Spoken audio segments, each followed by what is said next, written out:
Why my fusion extensions are slipping? What is all those little bonds that coming out of my hair or your hair? Um, those little strands, they're actually normal. Again, at first, when you just get them, they're normal for you to lose about, again, 3 or 4 max. You'll have generally in ballpark, I would say between 200, 250 strands of them on your hair. If you use 4, 5, 6, 10 throughout 4.5 months, that is not a problem. But if it is anything more than that, it is important for you to save your bonds. Not that because I can put them back in, but what is important is for me to see how they're coming out. A lot of times, if the product that you're using, it's like it has oil in them, or they haven't bonded to your hair and make them like kind of come out. That's what's causing them.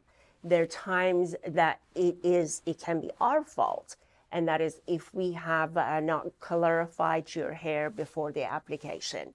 And the other factors, it's very, very rare, but if might be like the bonding agent is not working with your hair, or the color has been done a lot sooner or the same day, or it hasn't been removed.